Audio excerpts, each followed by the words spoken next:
नमस्कार। महाराष्ट्र में सियासी घमासान चरम पर है, जिसकी वजह से महाविकास आघाड़ी गठबंधन के तीनों पार्टनर एनसीपी, कांग्रेस, शिवसेना में हड़कंप मचा हुआ है। ऊपर से टीवी चैनल्स के सामने बैठकर महाराष्ट्र के नेताओं द्वारा ऐसे बयान दिए जा रहे हैं, जिसे सुनकर महाविकास आघाड़ी गठबंधन की उद्धव सरकार गिरने की आशंका दिनों दिन बढ़ती ही जा रही है। फिलहाल वीडियो को लाइक कर हमारे चैनल को सब्सक्राइब जरूर करें। सब्सक्राइब के पास वाला बेल आइकन भी दबा दें। वीडियो को लाइक करना मत भूलिएगा। दोस्तों, महाराष्ट्र में एक तरफ कोरोना से बुरा हाल है तो दूसरी तरफ राज्य में राजनीतिक संकट गहराता जा रहा है। सीएम उद्धव ठाकरे से प्रदेश नहीं संभल रहा है, जिससे कांग्रेस से लेकर एनसीपी तक सब उद्धव ठाकरे और शिवसेना के खिलाफ हो गए हैं। उद्धव सरकार बुरी तरह से घिरी हुई है। एनसीपी प्रमुख शरद पवार मुंबई सहित पूरे महाराष्ट्र में कोरोना से बिगड़े हालात को लेकर राज्यपाल भगत सिंह कोश्यारी से मुलाकात भी कर चुके हैं। राष्ट्रपति शासन लगाने और राज्य को सेना के हवाले करने के मुद्दे पर पहले ही खूब सियासी घमासान मचा हुआ है। अब उद्धव ठाकरे से नाराज एनसीपी प्रमुख शरद पवार ने महाराष्ट्र को बचाने के लिए प्रधानमंत्री नरेंद्र मोदी जी से गुहार लगाई है। उद्धव ठाकरे कोरोना काल के दौरान अपनी गद्दी पर आराम फरमाते रहे, इस तरह का आरोप उद्धव सरकार और शिवसेना पर लग चुका है। दरअसल कोरोना काल के दौरान महाराष्ट्र में रियल एस्टेट सेक्टर का कारोबार पूरी तरह से बंद है। ऐसे में शरद पवार ने चिट्ठी लिखकर प्रधानमंत्री नरेंद्र मोदी जी से मदद मांगी है। रियल एस्टेट सेक्टर पर चिंता व्यक्त करते हुए इसे सुधारने के लिए शरद पवार ने प्रधानमंत्री नरेंद्र मोदी जी से सहायता की गुहार लगाई है। महाराष्ट्र में रियल एस्टेट सेक्टर की बदहाली से पीएम मोदी को अवगत करवाया है। पवार ने पत्र में लिखा है कि कोरोना महामारी के दौरान मजदूरों की कमी और सामान के क्रय विक्रय पर रोक होने के कारण पिछले 3 महीनों से रियल एस्टेट सेक्टर को भारी नुकसान हुआ है। पवार ने इसमें पीएम मोदी को हस्तक्षेप कर तत्काल मदद पहुंचाने का आग्रह भी किया है। महाराष्ट्र में महाविकास आघाड़ी पूरी तरह से फेल हो चुकी है। उद्धव ठाकरे की अनुभवहीनता के कारण अब पवार ने राज्य की जिम्मेदारियां संभालने के लिए शिवसेना के खिलाफ मोर्चा खोल दिया है। विपक्ष ने भी राज्य में राष्ट्रपति शासन लागू करने की मांग जोर शोर से उठाई है। इसके अलावा मोदी सरकार के 20 लाख करोड़ रुपए के आर्थिक पैकेज में से हिंदुस्तान की आर्थिक जो राजधानी माने जाने वाली मुंबई और राजधानी माने जाने वाला राज्य महाराष्ट्र को 2,71,500 करोड़ रुपए का लाभ मिल सकता है।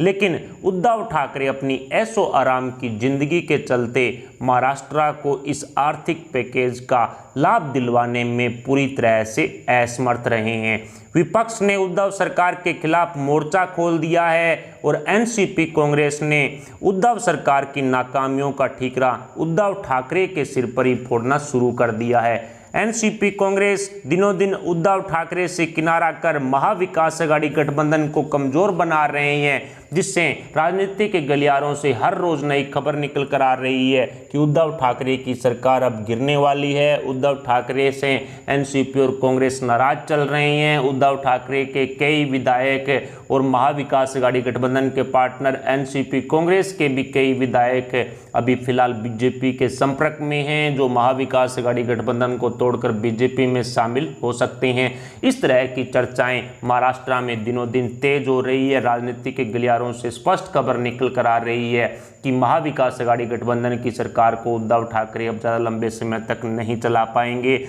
उधर एनसीपी प्रमुख शरद पवार के हाथों की कठपुतली बने शिवसेना प्रमुख उद्धव ठाकरे मुख्यमंत्री की गद्दी पर बैठकर खुद पर गर्व महसूस कर रहे हैं, लेकिन जमीनी स्तर पर सच्चाई कुछ और ही है। दरअसल महाराष्ट्र में महाविकास आघाड़ी गठबंधन की उद्धव सरकार के वित्त विभाग से लेकर के गृह विभाग तक सभी महत्वपूर्ण मंत्रालयों पर एनसीपी नेता शरद पवार का कब्जा है और एनसीपी नेता शरद पवार के चेले चपाटों का कब्जा है। और हकीकत भी यही है कि शिवसेना प्रमुख और महाराष्ट्र के मुख्यमंत्री उद्धव ठाकरे एनसीपी और शरद पवार के मोहरा बनकर रह गए हैं। वास्तविकता में सरकार तो शरद पवार ही चला रहे हैं। एनसीपी नेता प्रफुल्ल पटेल ने आज स्पष्ट संकेत दिए हैं कि महाविकास आघाड़ी गठबंधन की उद्धव सरकार शरद पवार के अनुभवों पर ही चल रही है और यही कारण रहा है कि उद्धव ठाकरे सलाह मशुरे के लिए हर रोज शरद पवार के दरबार में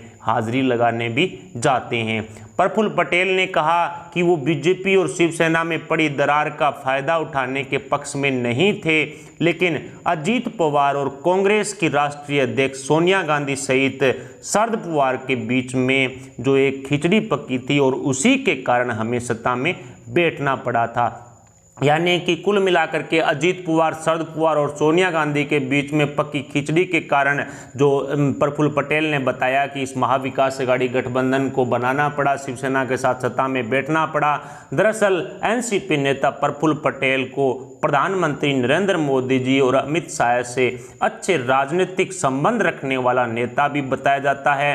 पिछले 1 महीने से उद्धव सरकार में मचे घमासान पर डिप्टी सीएम अजीत पवार भी चुप्पी छाए हुए हैं। महाविकास अघाड़ी गठबंधन में मचे राजनीतिक बवाल पर अजीत पवार ने एक शब्द भी अपनी जुबान से नहीं निकाला है, जो महाविकास अघाड़ी गठबंधन में बगावत का इशारा भी कर रहा है। आपको बता दूं कि अजीत पवार पूर्व में भी देवेंद्र फडणवीस के साथ जाकर 60 से 70 घंटे की बीजेपी की सरकार बना चुके हैं। उसके बाद दबाव आने से वापस वो एनसीपी में आ गए थे और इसी बगावत की झलक एमएलसी चुनाव के नामांकन में भी देखी गई थी। 9 सीटों में से बीजेपी के पास सिर्फ 3 सीटों के बहुमत का आंकड़ा था। लगभग 29 जो सीट एमएलए हैं वो 1 सीट को जीतने के लिए चाहिए थे।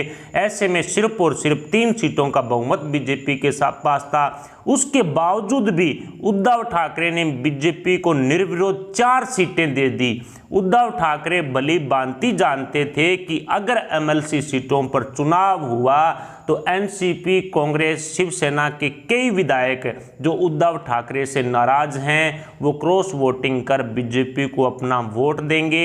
ऐसे में उद्धव ठाकरे को खुद की एमएलसी सीट को बचाने के लिए इस तरह का काम है वो करना पड़ा। 1 सीट बीजेपी को फालतू देनी पड़ी और साथ ही महाविकास अघाड़ी गठबंधन के विधायकों की आपसी फूट को सड़क पर नहीं आने देने की कोशिश उद्धव ठाकरे और शिवसेना की तरफ से की गई।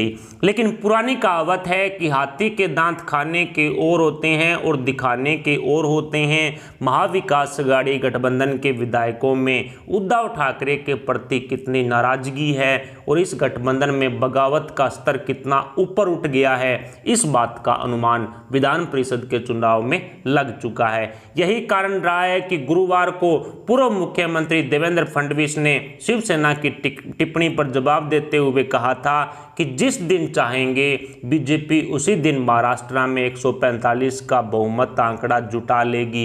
यानी कि उद्धव ठाकरे और शिवसेना इस बात को भली भांति जानते हैं कि महाविकास अघाड़ी के कई विधायक उद्धव सरकार से नाराज हैं और वो बीजेपी के संपर्क में हैं।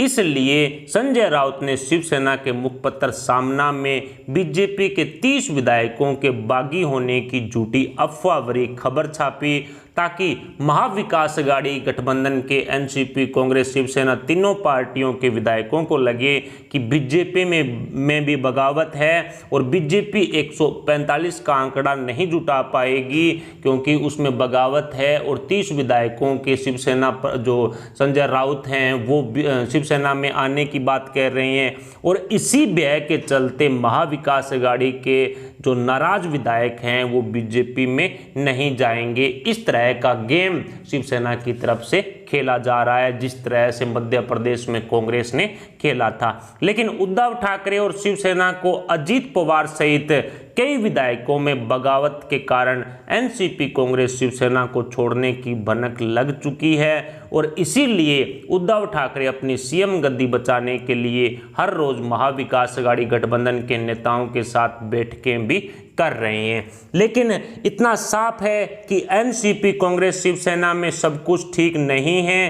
कोरोना काल के गुजर जाने के बाद महाराष्ट्र की राजनीति में बड़ी उलटफेर होने के संकेत मिल रहे हैं। बीजेपी ऑपरेशन लोटस पर काम कर रही है और इसी के चलते अजीत पवार, प्रफुल्ल पटेल, संजय निरुपम जैसे कई महाविकास अघाड़ी गठबंधन के नेताओं से बीजेपी लगातार संपर्क भी साधे हुए हैं। आने वाले कुछ ही दिनों में महाराष्ट्र का ताज देवेंद्र फडणवीस के सिर सज सकता है। बीजेपी के पास खुद के के 105, निर्दलीय 13, अन्य 7 विधायकों का भी साथ है, जिसमें एक एमएनएस के साथ भी बातचीत जारी है। ऐसे में बीजेपी महाराष्ट्र में 125 का आंकड़ा फिलहाल जुटा रही है। महाविकास आघाड़ी की तीनों पार्टियों में सेंध लगाकर और उद्धव ठाकरे के प्रति नाराजगी का फायदा उठा करके भारतीय जनता पार्टी एक बार दोबारा महाराष्ट्र में कमल खिलाने की तैयारियां कर रही है। लेकिन फिलहाल देवेंद्र फडणवीस ने स्पष्ट कर दिया है कि कोरोना काल के दौरान ना ही तो बीजेपी महाराष्ट्र के अंदर राष्ट्रीय शासन लागू करने की मांग करेगी और ना ही सरकार बनाने की किसी तरह की मांग करेगी। ऐसे में देवेंद्र फडणवीस ने स्पष्ट कर दिया है कि कोरोना काल के दौरान हम सब एक हैं, यानी कि जिस तरह से मोदी सरकार के खिलाफ विपक्ष कोरोना काल के दौरान भी डटकर खड़ा था, ना कि मोदी सरकार के साथ खड़ा था, लेकिन महाराष्ट्र में बीजेपी ने एक बड़ा उदाहरण देते हुए स्पष्ट कहा है कि हम उद्धव ठाकरे के साथ खड़े हैं कोरोना काल के दौरान। लेकिन कोरोना काल के दौरान किसी तरह की सरकार गिराने या सरकार बनाने का काम बीजेपी की तरफ से नहीं किया जाएगा और ना ही अब भारतीय जनता पार्टी है वो राष्ट्रीय शासन लागू करने की बात कहेगी, क्योंकि जो ये चंद्रकांत पाटिल हैं ये संघ के सदस्य हैं और संघ के सदस्य की तरफ से राष्ट्रीय शासन लागू करने की बात कही गई थी। लेकिन बीजेपी के जो नेताओं की तरफ से या देवेंद्र फडणवीस की तरफ से राष्ट्रीय शासन लागू करने की कोई मांग है वो अभी तक नहीं की गई है। लेकिन इतना कन्फर्म है कि महाविकास आघाड़ी गठबंधन में फिलहाल हड़कंप मचा हुआ है और आने वाले समय के अंदर कुछ बड़ा महाराष्ट्र की राजनीति में हो सकता है। फिलहाल इन खबरों पर आपके क्या विचार हैं? क्या उद्धव ठाकरे की सीएम कुर्सी बची रहेगी? क्या बीजेपी महाराष्ट्र के अंदर कमल खिलाने में कामयाब हो पाएगी या अन्य कोई नतीजा निकलेगा? इस पर आप अपने विचार हमें कमेंट बॉक्स में बताएं। वीडियो को लाइक जरूर कर दीजिएगा। अभी के लिए इतना ही, मिलते हैं अगले अपडेट के साथ। तब तक के लिए जय हिंद, जय भारत।